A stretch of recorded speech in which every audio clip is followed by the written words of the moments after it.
This was a conversation with the investigative journalist Tom O'Neill. 22 years ago, he started writing a piece about the 30th anniversary of the Manson killings, but he uncovered one of the most complete accounts of the secret war of the 1960s, including links to the Kennedy assassination, the CIA mind control project MKUltra, and much more, which he talked about in an influential interview on Joe Rogan last year. The motive, though, to get back to the motive. The motive, yeah. So the official motive was double. I mean, Bugliosi said in his closing arguments that the main motive was to ignite helter-skelter race war. The sub-motive was to instill fear in Terry Melcher because he had rejected Manson. Right. So you're saying, well, then if it wasn't those, then what was it? Right. All right. If you look at the COINTELPRO objectives, which was to diminish to neutralize the left-wing movement, to make them look horrible, evil, bad, and this is what drugs are going to do to your kids. The kind of outcome that these murders had was to make the hippies the boogeyman. I mean, the biggest boogeyman in United States history. In this conversation, we talked about what this secret war means for America and whether the country can move on until the full history of those times is brought into the light. The FBI's COINTELPRO and the CIA's Operation Chaos were both two projects that were begun in 1967. Both initially began in San Francisco during the same season, the spring of '67, that Manson had been released from federal prison in Los Angeles. And during that period, Chaos, the CIA operation, had been begun, like COINTELPRO, to neutralize what pretty much the tops of the federal government of the United States believed was a coming revolution, a youth revolution. And they considered the kind of center point, the boiling over point for all that to be the Bay Area. Tom is a fascinating guy, and I hope you enjoy the film. So, Tom O'Neill, thank you very much for joining me. Oh yeah, thanks for having me. So, you're an investigative journalist. You're the author of this book, Chaos, The Truth Behind the Manson Murders. And I saw you on an amazing podcast on Joe Rogan where you talked about the book and the process of creating the book and the amazing 20-year journey that you went on, right, and what you uncovered. I'm going to sort of summarize a little bit of what came through, and that I'd really advise people to go and watch that Joe Rogan podcast, because I think you did an amazing deep dive into the evidence there, and we'll try and cover some new topics here or some new parts to get to, but also we'll obviously have to recap some of the kind of basics of the case as well. I'll start by saying, when people ask you to summarize the book, what you immediately kind of think, oh no, that's impossible. Yeah. But then I say it's a revisitation of the Manson murders and kind of leave it at that. And I said it turns up a lot of unexpected information. That's about as far as you can go because it's too hard to synopsize. What I found absolutely fascinating about it, and also about your performance on that, because you were very measured, you were very careful, you were very clear to say what you had evidence for, when you were going into the realms of speculation. But a lot of the topics that you're talking about they're the center of a lot of kind of alternative histories, of conspiracy theories. You go into the CIA's mind control project, MKUltra. You touch on the Kennedy assassination, a lot of the kind of anti-subversive projects of like the FBI were running during the 60s, what I would summarize as kind of the undeclared war against the counterculture that you get a real sense of uncovering as you kind of go through the book. Right. What I'd love to start with is, how was that process for you as someone who was effectively, you were commissioned to do a story about the anniversary of the Manson killings, and then you started uncovering all of this stuff, not expecting it. What was it like for you to kind of find yourself in this territory? And did you worry about that? Yeah, I think unconsciously that might have been what worked so well to the book when it finally was published, was I was learning everything about those agencies and projects that you just mentioned for the first time.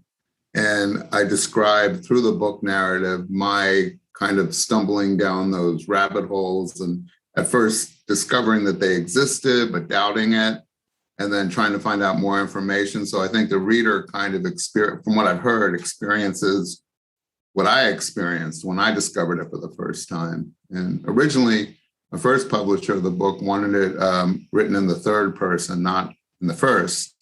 And I did too. I agree. I didn't want myself to be a character in it. But as the investigations, my investigation went on, and I found there were more and more loose ends that I might not ever be able to tie up, that the only way to tell those stories was to insert myself in the narrative.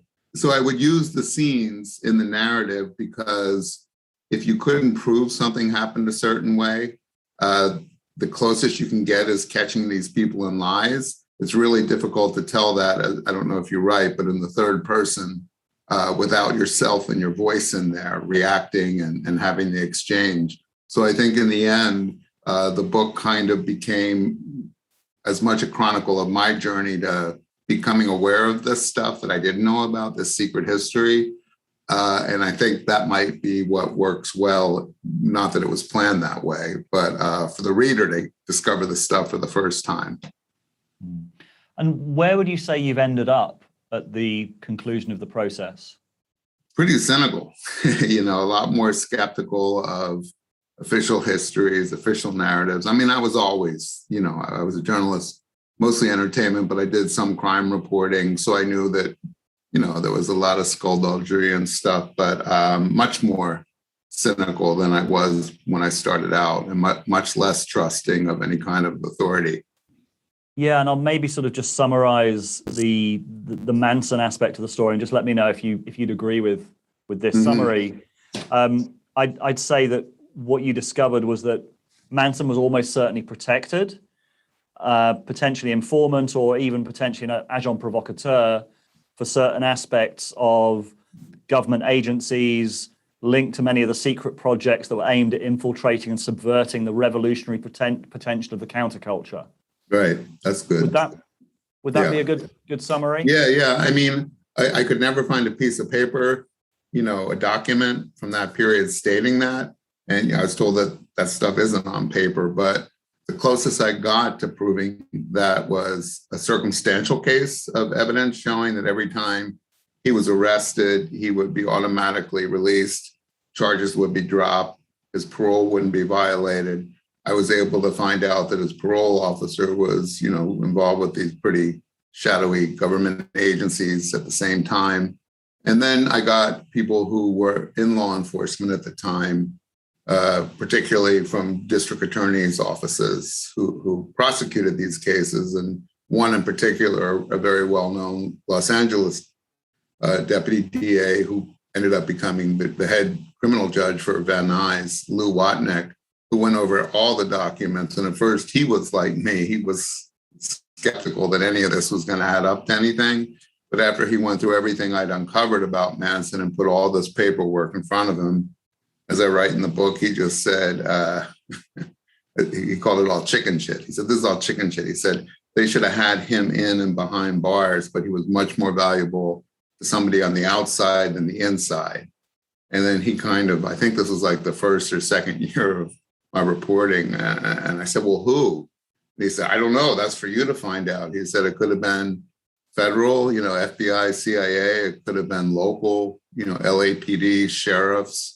Could have been any number of agencies, but he definitely was protected by someone because he was valuable to them. So that's kind of the journey the book goes on too, is then I left that meeting to try to find out who. And then I started finding shadowy figures that had kind of been around Manson. I don't know if the word enabling might be too generous, but let's just say they weren't stopping him from what he was doing. And they had connections to the government. This was all just in 1 to 2 years between 1967 and the crimes in 1969 that all this stuff happened. Yeah, that's one of the amazing things, is just how short a period we're talking about. Yeah. And when you say connections to government, you're talking specifically about some of these secret projects that only were emerged and were sort of confirmed in the 70s, I think. Could you kind of outline some of those? Because we're talking about MK Ultra, we're talking about COINTELPRO and chaos. So in 67, well, let's see. Let's keep MK Ultra on the shelf for a minute. FBI's COINTELPRO and the CIA's Operation Chaos were both two projects that were begun in 1967. Both initially began in San Francisco during the same season, the spring of 67, that Manson had been released from federal prison in Los Angeles and immediately violated his parole and went right up to the Bay Area, and then was assigned to this federal parole officer, Roger Smith, who I write extensively about in the book and interview. And during that period, Chaos, the CIA operation, had been begun, like COINTELPRO, to neutralize what pretty much the tops of the federal government of the United States believed was a coming revolution, a youth revolution. And they considered the kind of center point, the boiling over point for all that to be the Bay Area. The free speech movement began there in 62, 63. That kind of morphed into the anti-war movement, the anti-Vietnam War movement, and got bigger and then spread throughout the United States. But in 67 was where, the Black Panthers had become much more effective in their battle against racism, and they were also becoming violent. So everything kind of began there, and then Chaos and COINTELPRO moved to other cities. They established offices in other cities. The Chaos program was completely illegal because the CIA is not allowed to operate domestically. So from the start, that was an illegal program. COINTELPRO was illegal just in the fact that they were wiretapping without warrants, they were spying, they were actually provoking, as you said, agent provocateurs, they were provoking Panthers and their rival groups to commit crimes against one another that they hoped would result in death and murder, and it actually did.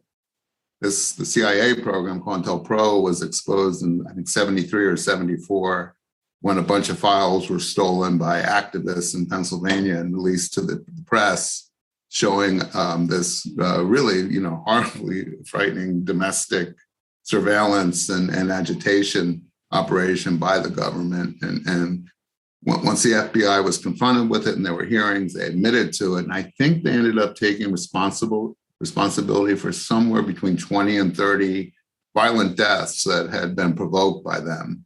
And that was the purpose of why COINTELPRO began, was to either kill the leaders of these groups and or have them commit, they could be caught and then put to prison. They really wanted them to kill each other because their groups all had rival factions, even within the Panthers.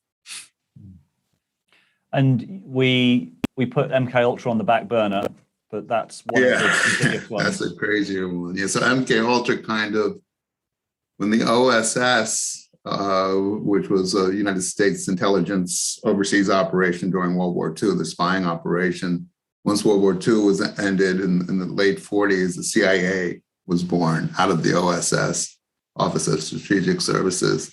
And once the United States government learned that the Soviets and the Chinese had developed what they believed was a technology to brainwash people using hypnotism, drugs, isolation, sensory deprivation, the CIA decided that they needed to learn how that was being done overseas so they could prevent it from happening to Americans, particularly captured, Americans who were fighting wars, pilots and that kind of thing.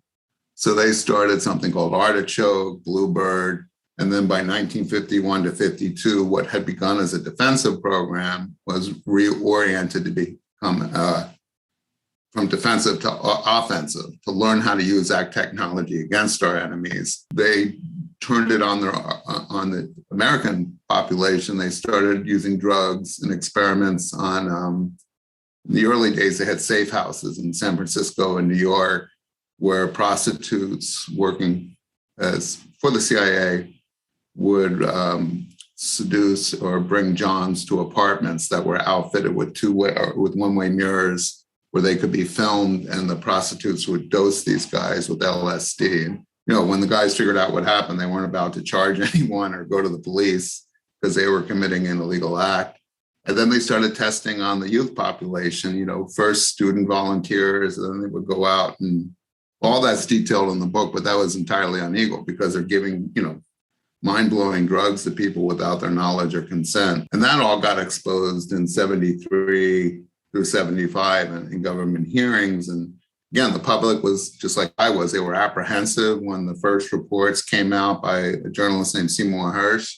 But, it's on the front page of the New York Times, and the Congress held hearings, and the CIA had to admit that they had this secret illegal operation for 20-some years at that point, but they also destroyed all the records of it. And they weren't able to ever really be prosecuted for it or even held accountable. They admitted that they had done this, but they wouldn't say who they did it to, where it happened. They minimized it. And they also said that it had been ineffective. And they wanted the world to think that the whole thing was a crazy lark. And what I found out was quite the contrary. It had been effective, and they had achieved a lot of the original goals of the program. The main goal was to create programmed assassins, people who would kill without any conscious or memory of being programmed and have either no recollection after or no remorse. That just, brainwashed soldiers. The famous Manchurian Candidate book and movie presents a pretty good fictional depiction of it, but a lot of it I don't think is fictional. Yeah, and you make this real in the book by talking about, I think it's Jolly West. Yeah. Who is, you managed to find some evidence that he'd always denied being part of this project, but you managed to find evidence that not only was he part of it, he was effectively kind of confirming that he had done a lot of these experiments, and that some of them have been successful. Is that fair enough? He died about, I think, 6 months before the reporting, and he didn't figure it all in my original investigation because I didn't know what MK Ultra was or that it existed. It was only within a year and a half that I had started focusing on how Manson had learned to control these people to the point that they would go out and kill complete strangers just because he told them to and have no remorse for it. And that led me to the discovery through, there is a public record of MK Ultra, and then these allegations against this one doctor, Jolly West, who his real name was Lewis West. I found out that he had been recruiting subjects for this program out of the Haight-Ashbury Free Medical Clinic in 1967, which is where Manson went with the girls during the period that he kind of transformed into this, from this illiterate kind of con man, 32, 33 years old, into this guru who had a following of, within a year, about 30, 40, 50 people who would do anything he told them to do. And West died that 97, and up until his death, anytime anybody said that accused him of being involved in this program, he denied it, and there was never any proof, and he got away with it. Long story short, after his death, I got access to his papers and, search for a needle in a haystack. It took a whole summer in a special collections at the last university. He was at UCLA, and I found these letters dating to 1952-53 between Sidney Gottlieb, who was the head of the CIA scientist who started MK Ultra with then Director Allen Dulles. And West not only was a part of it, but he was a principal kind of engineer of how they were going to conduct the experiments, how they were going to conceal them from colleagues, from the patients. And in some of the early, really chilling letters, he talked about inducing amnesias in people, insanities in people without their knowledge. And by 1955, 2 or 3 years after he started, there was a letter to Gottlieb announcing that he had learned to successfully remove true memories from a subject and replace them with false memories that were permanent, and the subject would have no recollection of being tampered with. And that was really the CIA needed that more than anything else than to go on and take these experiments out into the field, which is what West also said, that he needed to take the experiments out into the field. At that point, he was, administering drugs mostly to people at Lackland Air Force Base, airmen who had committed, little crimes and were in the brig or something. And he said he wanted to take it out in the field and do it on human subjects without their knowledge. And this is sort of a leading question because I know what my answer to this is. What was the most astonishing thing that you discovered during your research? Because I'm thinking that the Jack Ruby link, which links to what you were just saying, was the piece that really blew me away. That blew me away too, yeah. And that was kind of, I wasn't excited, because I was trying to keep my focus just on the Manson case and those crimes. But then when I went into the history of West, and again, this was all public record, he had treated Jack Ruby after Jack Ruby, who I don't know how many people you're in the UK, right? Know who he was, but he was the man who shot Lee Harvey Oswald to death, who was the accused assassin of President John F. Kennedy in the basement of the Dallas police headquarters. Just walked right up to him and shot him to death. Ruby he gave a couple different reasons for why he killed Oswald through his attorney. And the first was that he wanted to keep Jackie Kennedy from having to come to Dallas for a murder trial, because she would have to testify since she was sitting next to her husband when he was killed. The lawyer later admitted he made that up. So there was no reason ever given. Ruby wouldn't talk. After he was convicted, his lawyer was able to get an appeal. He fired that lawyer, got another lawyer. And right before he was going to start talking and actually testify to the Warren Commission, Jolly West materialized out of nowhere, went to examine him, and left his jail cell and had a press conference and said within the preceding 48 hours, Jack Ruby had had a psychotic break from which he would never recover, that he was presently having auditory and visual hallucinations, that he hid under a table because he thought there were people in the room trying to kill him. He told West that there were Jews being boiled alive outside prison walls. And if you look at the letters that I reproduce in my book, and you'll see that was one of the main goals of West's early work, was to induce insanity in a person without their knowledge. And it looks like when Ruby finally testified to the Warren Commission, about 6 months later, they couldn't use anything he said because he was rambling incoherently, and he never recovered from that psychosis. He died about 2.5 years later. And the circumstances surrounding his death, this onset of very fast-acting cancer, are also kind of interesting. I don't go into them in my book, but maybe part 2.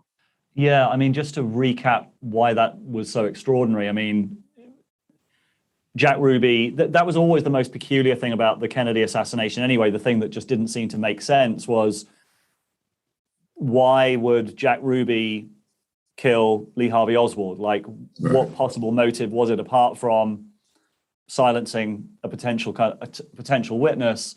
And then what was fascinating about your analysis, and I reread that section of the book actually this morning, and you also talk about that there were people even at the time who were suspicious of what had happened, that actually there were other people who questioned what had happened with, so this guy, Jolly West, just happens to be assigned to him. He has the psychotic break, and it didn't happen in a vacuum. It's not like you're the one making up that, there might have been something peculiar about this.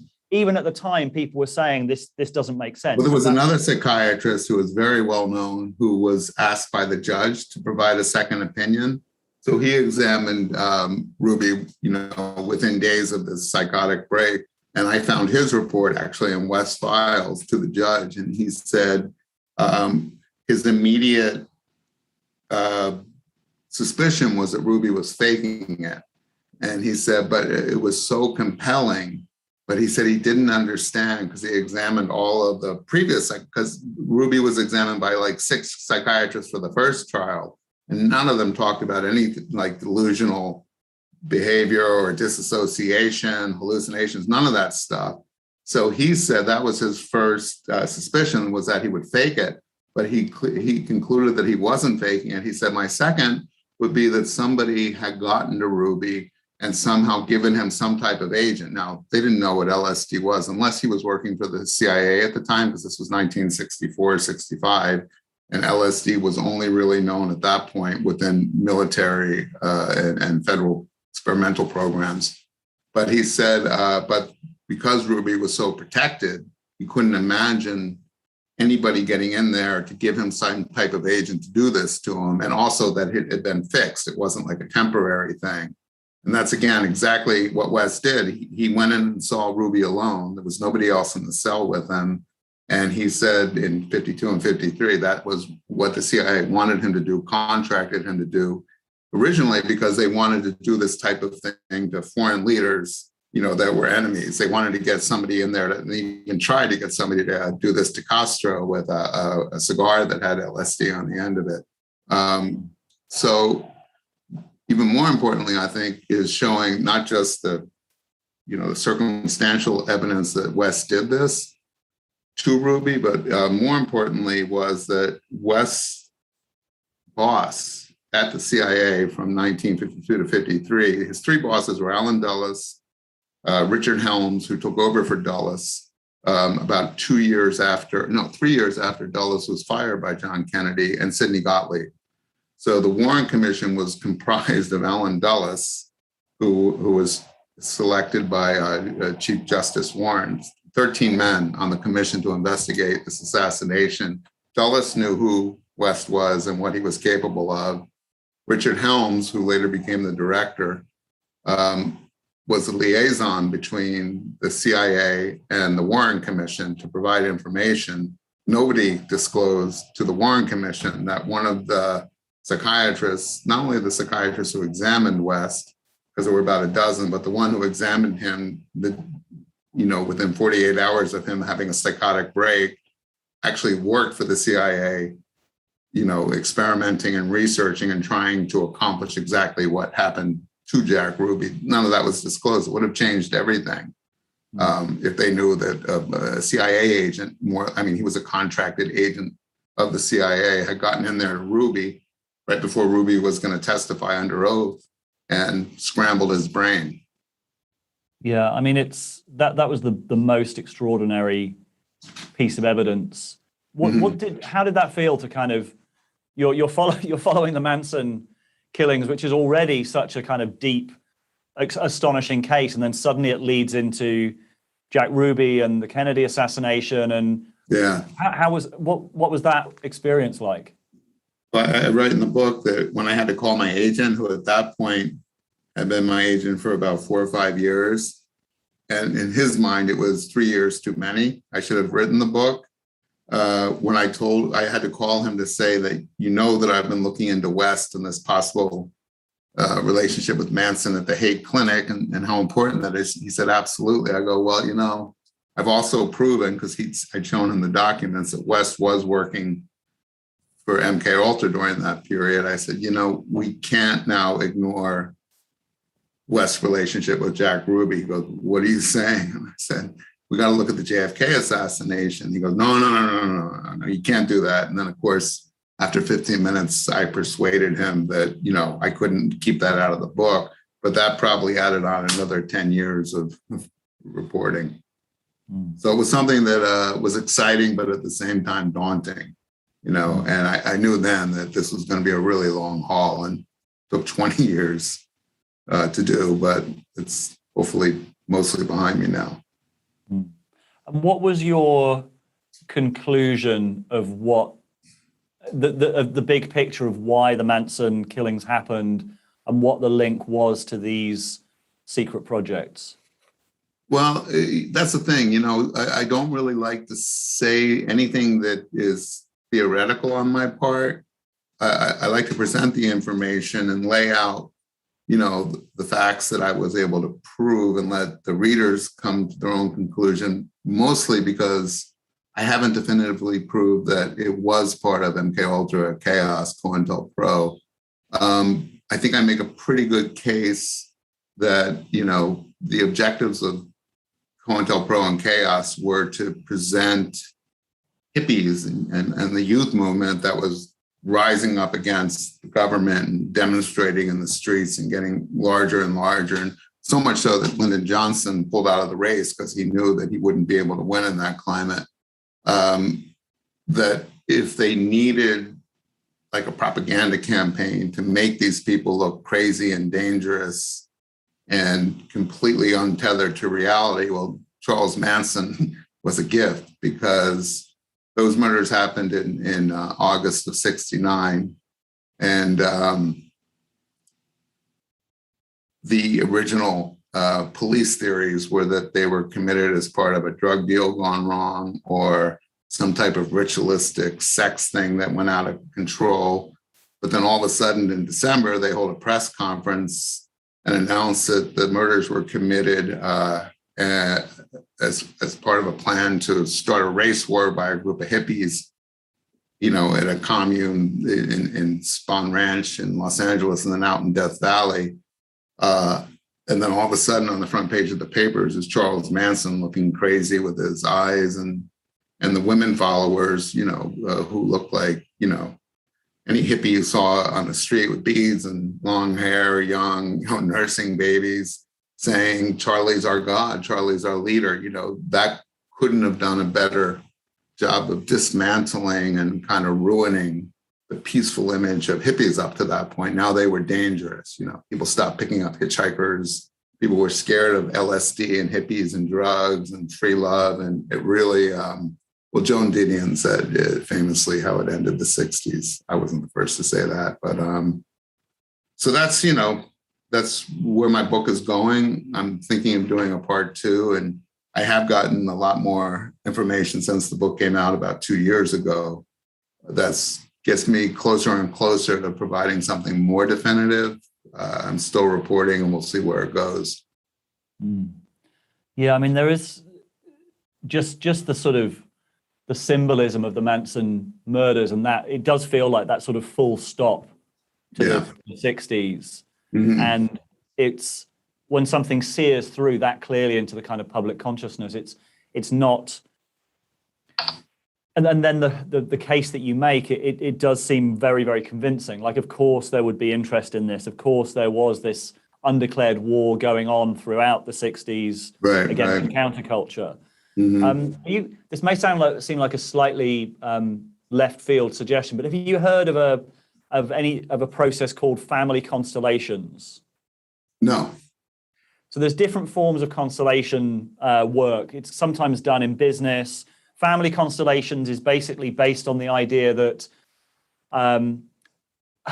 secrets from the past in a family dynamic will play out in the present in a weird way. So a lot of the time, sort of whatever the patterns are that are playing out in your family or sometimes in your life, it's kind of a therapeutic process. Mm-hmm. But the idea behind it is that these influences from the past just play out and we don't quite understand why. And my sense is, and this comes really strongly through in your book, like, I feel like in some way, until America has some kind of reckoning with this kind of hidden history. Oh, right, yeah. I feel like it's going to continue to play out. Like, there's so much. America is a kind of notoriously kind of paranoid society. There's a lot of different conspiracy theories, some of which are true, some of which are not true.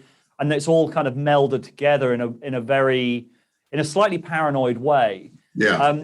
That I have this strong sense that unless America has a kind of almost like a truth and reconciliation committee where a lot of this stuff that happened at this absolutely seismic time in their past is accounted for and is brought out into the light, like in a way that I feel like the American psyche can't move forward. Well, it's interesting because we didn't talk about this beforehand, and you don't know about it as far as I know, but there are a group of scholars, investigators who have started a Truth and Reconciliation organization where are we now, September? I don't know how much I can say about this because I'm helping them a little bit, but I think they have a website But in October, they're hoping to come out publicly with a lot of their own findings, and they're going to make a presentation, in a press conference, and a challenge to Congress to reopen the investigations of John Kennedy, Bobby Kennedy, Martin Luther King, and Malcolm X. And I'm kind of guessing those are the 60s crimes you're talking about that, America, John Kennedy was really the loss of innocence because people just didn't believe the Warren Commission report. And it wasn't really till, Malcolm got killed, Martin Luther King got killed, Bobby Kennedy got killed. It wasn't really until 74 with Watergate that I think the population was jolted as much as they had been by Kennedy, which nobody ever really pursued until after 74. So with Watergate, when you saw how high up, right into the White House, and Richard Nixon, crimes have been committed, which ended up forcing Nixon to resign. He would have been impeached and probably convicted and sent to prison. At that point, that's when people really started wondering, well, what happened in the 1960s that we weren't told about? And there were hearings, the Frank Church hearings, Kennedy Inouye hearings into these secret programs, and the possibility that they had been involved in high-profile assassinations like this. They were always inconclusive. So this new group of people, and I know I can't name some of the people they've got affiliated with them, might have a chance now, we'll see, of getting this stuff reinvestigated. They've got a lot of people who are specialists just in each one of those assassinations that have got new evidence that they're going to present. I'm not sure how much they're presenting, but keep an eye out for like late October, early November, when this announcement will come out. But it's funny that you just happened to come up with that on your own. When I only found out about this about a year ago, when one of the architects of the group started getting in touch with me, and we were trading information. Wow, that's really fascinating. And their argument is we can't go on, be a united nation unless we confront, the crimes of the country that had been hidden, and that whole, I guess, family consultation or whatever you call it. Does. Yeah. I guess it's just a formalized process for articulating something that makes perfect sense. Mm-hmm. Like you look at the Kennedy assassination, the JFK assassination. Like that's the most important person in your society. It's regicide. It's sort of the death of the king. Like those right. kind of crimes are going to reverberate through history, and they're going to like that creates such a rift in terms of public trust. Right. The fascinating thing about the family constellations model and how it works is that it doesn't matter whether, like, the secrecy in a way creates a kind of gravitational force is the argument. Right. That right. even though people don't know what it is that's hidden, that hiddenness itself starts playing out in some strange ways. And when the secrets are uncovered, you suddenly understand why certain people behave in certain ways, why certain relationships were damaged. And it's kind of, I guess it's also, as a journalist, like sunlight being the best disinfectant is another maxim that we live by. Yeah. And you mentioned as well, and you dropped a really tantalizing hint at the end of the Rogan interview about the Bobby Kennedy assassination and Sirhan. Yeah. Who's been in the news recently because there's the possible, I think has just been approved for parole. Right. Can you tell us anything about that? I know it's probably for your next book, but yeah. I mean, there's a lot of really great investigators who have compiled a lot of amazing evidence, not just in the last few years, but all the way back to the 70s. Some of these guys are dead now, but they've left this stuff out in books and whatnot. And like you said, Sirhan has been approved for parole. It's up to the full parole board to vote. So he had a parole hearing about 2-3 weeks ago, and he passed the first process, which is the first time in the 50 or so years he's been in prison that he's been approved.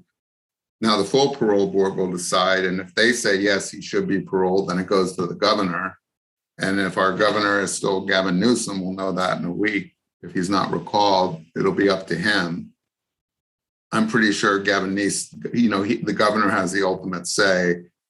And even though on paper, Newsom is pretty, liberal and I would be inclined, I think, to believe that the parole board is correct and this guy has served his time and should be freed.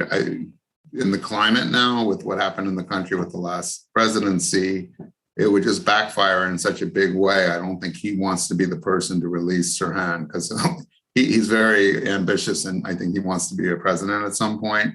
That would be used against him. He's also had a couple Manson family members come before him, Leslie Van Houten and Bruce Davis, have both been approved for parole, and he vetoed theirs. So I don't think he's going to release Sirhan. That's part of the Truth and Reconciliation Committee. They've got some real serious Robert Kennedy assassination scholars who have compiled evidence that there was a second shooter in the pantry when Robert Kennedy was killed. Excuse me, and that Sirhan had been hypnotized, by MK Ultra operatives to just be in there firing a gun, but not the actual precise killer who they've actually identified. And I look at probably what you're talking about what I think I told Rogan about was I did investigate that for about at least a year, maybe 2 years while I was doing Manson investigation, because it seemed like a crime that Jolly West had to have been behind. But I could never find a link between West and Sirhan. I found links between other people like West with Sirhan prior to the shooting, but not West. So that's why my collaborator and I decided to leave it out of the book, because the book is already big and dense, and you can't just talk about the Bobby Kennedy assassination in a few pages and dismiss it. It's just too detailed and complicated. But I have one really great piece of evidence that I've shared it with these other investigators that nobody else has found about the murder weapon, and something really unusual that happened to it in between when the murder happened and 13, 14 hours later that helps their case. So hopefully I'm even thinking of maybe doing a magazine article about it just to get it out there in the public at some point soon. Yeah, I can't be the only one who watched the Rogan interview and heard you kind of hinting at some of these other pieces of evidence. I've never seen the Rogan thing. You do those. Well, I mean, I've done a few of these. That one was, I think, 3 hours long. And I just don't like watching myself talk about this stuff. And I watched the first 5 minutes and the last few minutes, but I can't remember what I talked about that or, so. Yeah, I was going to say, I can't be the only person watching it and hearing you kind of drop all these fascinating hints of stuff that you found out about the Bobby Kennedy assassination, and praying that you've got it written down somewhere safe. Yeah. Because it seems like incredibly important work. You said in the Rogan interview you're never kind of concerned for your safety. Is that true? You never kind of? Well, no, I wasn't. I was. Around 2006 until about 2015. 2006 was when I showed Vince Bugliosi, the prosecutor, my evidence that he had suborned perjury and, committed all kinds of prosecutorial crimes. From that point on, I was scared of him. I had been prior to that because I had learned just how dangerous he was. Outside of his participation in this Manson case, he had done some horrible things that I outline in the book before that even, and after. I mean, he was basically a criminal and dangerous. And he had told me what he was going to do to me, in that first meeting. So yeah, I was scared of him, but never really. I mean, sometimes I wonder, and a lot of people are worried for me, but if you live like that, you're never going to get anything done. And so Bugliosi died in 2015 or 16 or so. And I actually was very disappointed. I wanted him to be alive when the book came out to, have to defend himself. And I was really looking forward to that. But yeah, I mean, I was never really genuinely frightened. I got threats from, drug people who were operating in the 60s who I interviewed and was going to expose their stuff. I got threats from Manson's people and followers of his and stuff, but that stuff was silly, I mean, most of the people were old men at that point or women, but Bugliosi was powerful up until his death even, and he was somebody I took really seriously, and I think he would have gone to any limits to stop the book from coming out. He did. He tried. I mean, he sent a 30-some page letter to my publisher threatening lawsuits and all kinds of stuff. Yeah, and given how we just framed it as the essential, maybe it's kind of essential that America does reckon with this part of its past. Mm-hmm. Given that, were you disappointed with the lack of real follow-up for the book? Yeah, it was.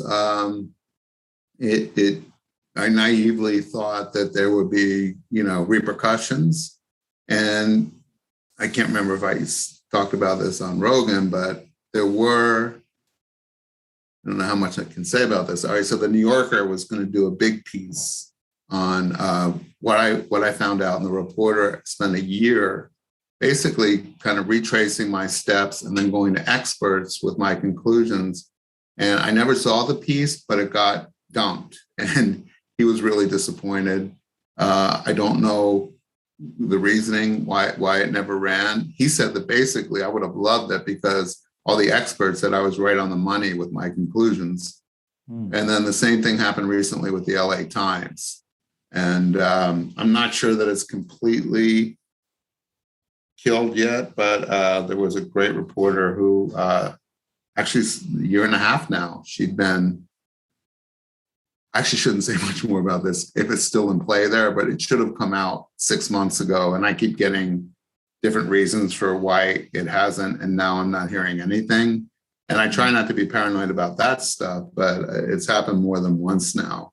And these were exactly the kinds of articles I expected, especially, Los Angeles is, where the Manson crimes were occurred and were prosecuted and really played out in the media first. So I was surprised about that, but I guess I shouldn't be so surprised. I don't know.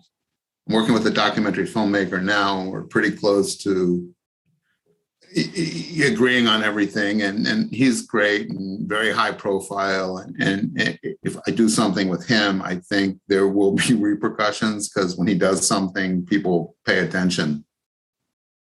I won't ask who that is then. I'll tell you after. Yeah, I mean, do you have any sense of why those pieces didn't go through? Because you do talk about how in the book you made sure that you provided evidence for all of your claims, and there was plenty in there that if it was incorrect, you would have had a lot of people suing you or kind of pushing back against them. Well, it's funny, the latter one, the LA Times, when does this thing air or whatever? It's going out tomorrow, probably. Yeah. I don't know. Well, do you have an audience in the United States? Some people watch it in the States. Okay. I was going to get in touch with the LA Times person and say, really, seriously, what's up now? This is crazy. Because I haven't talked to that individual for, I don't even want to say their gender, but about 3 months. And I really do like that person. And that person seemed really stunned that, let's say they're not transgender, but I don't want to reveal their, but let's say that they kept getting a runaround from the people they worked with at the Times. So yeah, that's probably all I should say about it. But do you think it's just that the mood music around, like it's an extraordinary story that you're telling. Yeah. And it is a kind of conspiracy bingo to anyone who's kind of alert to the way that a lot of these topics have been stigmatized in the past. Do you think that that's the main reason? I'll say even more that I shouldn't say that. The thing is, this got greenlit by the paper. This got notes by the paper's editors, and it was supposed to run last spring. And then all of a sudden, the person was ghosted who wrote it, who has a relationship with the LA Times. And unless that person's been told something since I last talked to them, they're still being ghosted. But I think I'm going to email them right after this. So I can ask them, what their latest excuse was for not running a story that was finished and ready to go and should have been pretty explosive. Because I actually did read that one. I fact-checked it with the person. And I was really excited about it coming out because it was going to do everything you just said. It was going to ask why nothing, it was actually asking why nothing had been done since the book came out, when I pretty, concisely and directly expose serious criminal activity within the prosecutor's office of Los Angeles. Because that's the other thing. I mean, you don't need to go into the issues of MK Ultra or it's not even in the piece or any of that. Like there was enough that you uncovered just related to the inconsistencies or the irregularities in the trial and what that meant in terms of what that meant for the prosecution. I mean, Bugliosi's co-prosecutor, Stephen Kay, who worked the case with him, when I presented this information to him in 2005, he was so shocked. He said this stuff could get them all new trials. And he was the last person in the world I expected to announce to me on tape, it's in the book, that everything I showed him he didn't know happened, he couldn't believe happened, and had so upset him because he said, I thought I knew everything about this. He did all the parole hearings for 30 some years after until he retired. And he said, this changes everything. And he goes, this could get them all new trials. And that's kind of what the person at the LA Times angle was, should some of them have new trials? Should this information play into their parole hearings? The ones who are still, there's 4 of them who still have parole hearings, sometimes once a year, depending on their age, sometimes twice a year. So, I'd like to see, something happen, also. I'm saying too much now. Anyway, So we'll see what the good question. Yeah. And what's your biggest regret about the investigation? Is it a sort of missing piece of evidence that you really wanted to stand up, or? Oh, so many. Yeah. I mean, I really wanted to get eyewitness accounts are always hard to use if you get them 50 years later, because people's memories are fallible. And people want to think they were present when something, important happened and saw something. I wanted to get on paper a record of West and Charlie Manson being in the same room at the same time at that clinic. It's very likely they were, because Manson was there a few times a week from about June until off and on November, December of 1967. And that's exactly when West was there doing what he was doing. And the closest I could get was the people that worked there said, well, we all knew Charlie. We all saw Charlie. You wouldn't miss him because he came in followed by these women who didn't speak unless he gave them permission to speak. And he was fascinating. We were all fascinated. And West's colleague who had come out to San Francisco, West was on sabbatical when he did this, a guy named James Allen, said, I was around Charlie all the time, but I can't tell you. He said Charlie had to have had encounters with him. But I wanted something on paper. I couldn't get that. That was there were a lot of things that I wished I had found, but didn't. I would love to have found a relationship between West and Jack Ruby before Jack Ruby shot Oswald, but I couldn't. So I wouldn't ever even theorize that West had anything to do with possibly programming Ruby, but I also have an open mind to it. Why do you believe that Ruby was programmed? Just because of the? Well, I mean, if you looked at what happened with Sirhan, Sirhan had a missing period. He worked at a racetrack as a stable boy, and he was kicked in the head or fell off a horse. Was hospitalized briefly, and then his parents said he disappeared for like 3-4 months. They didn't hear from him. They didn't know where he was. When he came back, he was very different. And then within a month, he was standing in the ambassador pantry shooting a gun at Robert Kennedy. When Ruby shot Oswald, he was tackled, by the police after he had shot him. And he said, I'm Jack Ruby. Why are you doing this? How am I? He claimed to have no memory of pulling the gun up and shooting Oswald. And that's in the police reports. His first defense was, his lawyer, Melvin Belli, said he had an epileptic fit and had amnesia once the fit occurred. But researchers, including myself, have been able to prove that it was a premeditated shooting. He stalked Oswald. He tried to kill him 2 or 3 times from the assassination of Kennedy to, I think it was 3 days later. He kept going back to the police station. There's a whole, that's too detailed to get. It's too within the weeds now, but I wouldn't be surprised if Ruby had been tampered with prior to this, but I looked for it and I couldn't find any evidence of it. Mm.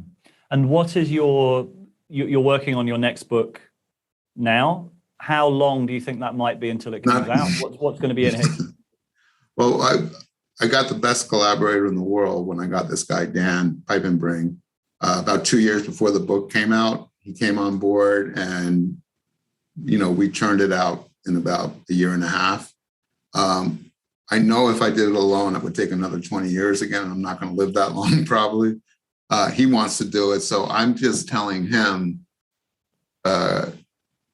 give me a few more months. I want more persuasive information. I don't want to write a book just to capitalize on the success of the first. I got some really good stuff that we didn't put in the first and stuff that I found out since. But if it happens, and I think it's more likely than not to happen, hopefully we'd have it out within 3 to 5 years. And it would be a follow-up and a continuation of the stuff we found, but not a rehashing of what we found, but only new stuff, that's, relevant. It was a 20-year process to put together the book. How do you, and it's 2 years now? So how do you feel kind of now looking back on the publication and the aftermath? Well, it feels good. It was disappointing when the book came out. It got some attention. It sold okay, but it wasn't until Rogan decided that, he wanted to promote the book and have me on the show. I shouldn't say he wanted to promote it, but it was a huge promotion because he's got this audience. And that changed, the game for the book. And unfortunately, it happened right when COVID was really kicking into gear. So I hadn't even been on the show. He had only announced it like a week before I was on, and the book immediately sold out on Amazon and in the bookstores. So the publisher couldn't restock Amazon or the bookstores because the printing plants closed. There were cases of books available, but they couldn't be shipped because they weren't essential. So we weren't able to capitalize on that. But it did, when the paperback came out about 6-7 months later, it did fantastic. And the best thing about Joe is he is kind of obsessed with it. And I didn't really follow him. I never watched him before. I knew who he was, but I didn't pay attention. And I have a friend who's a good friend of his, but it kind of, every single part of the book has a different reason to interest him, drugs, cults, anti-government, he's, let's just say, very broad-minded in his interests. So it was perfect for him. And the best thing is, he has guests on ever since I was on in April of 2020, and he'll bring the book up like every other week or so, and he'll ask the guest. And I've got all these compilations that have been sent to me.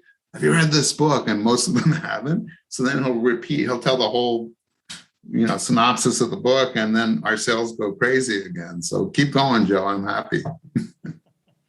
Awesome. That's a great story. And the book definitely deserves that. If anyone hasn't read it, then definitely get hold of a copy. I'm really looking forward to what you do next. I hope it's sooner than 5 years. Yeah, but maybe. Yeah. Thank you so much for joining me, Tom. It's a real labor of love to produce it, so it really comes through in the reading. Thanks for having me, David. It was fun. Our ability to make sense of the world is breaking down. We're making more and more consequential choices with worse and worse sense-making to inform those choices, which is kind of running increasingly fast through the woods, increasingly blind.